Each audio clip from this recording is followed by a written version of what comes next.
Comme tu le sais, les arbres sont nos alliés. Ils nous fournissent de précieux services environnementaux, économiques et sociaux, et sont essentiels pour la biodiversité et pour la qualité des sols.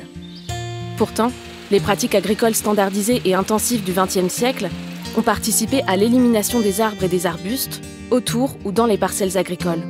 Aujourd'hui, en France métropolitaine, ces pratiques sont questionnées. Je vais donc te parler d'une alternative qui peut en partie répondre à ces enjeux. C'est l'agroforesterie. On se lance ? C'est parti. En France métropolitaine, l'agroforesterie est un mode de production agricole qui intègre des arbres et des haies dans les parcelles agricoles et les prairies d'élevage. Ce modèle agricole permet de répondre aux enjeux générés par les changements climatiques et la perte de la biodiversité et d'améliorer le rendement des parcelles agricoles, ce qui en fait une pratique durable. Reste avec moi, nous allons décrypter ensemble les nombreux atouts qu'offre l'agroforesterie.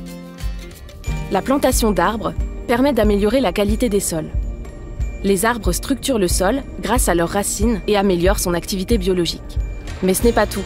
Sur une parcelle agroforestière, la présence des arbres et des haies permet d'augmenter la surface pour effectuer la photosynthèse. Il y a donc plus de CO2 capté et séquestré.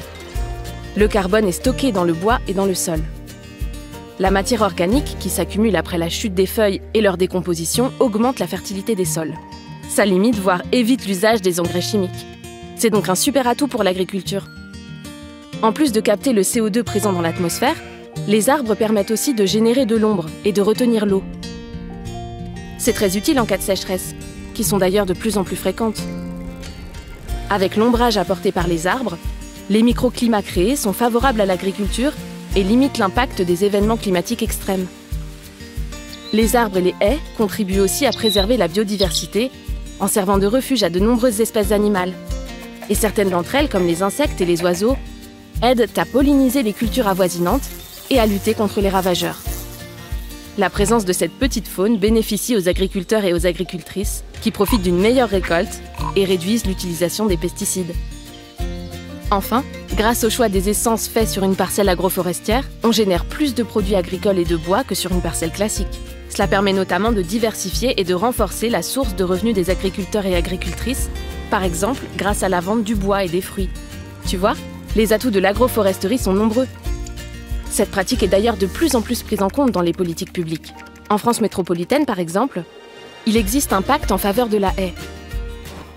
À l'échelle européenne, les parcelles agroforestières sont reconnues comme des parcelles agricoles, ce qui permet leur prise en compte dans la politique agricole commune. Les agriculteurs et agricultrices qui mettent en œuvre l'agroforesterie peuvent alors bénéficier d'aides et de subventions pour les aider à développer leur activité.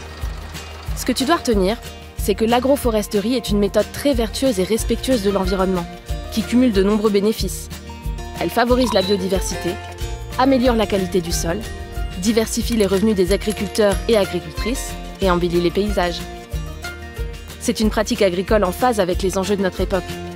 Alors continuons de l'encourager. J'espère que cet épisode t'a plu. Pour continuer d'explorer la forêt et ses enjeux, rendez-vous sur la plateforme La Forêt et nous. À tout de suite!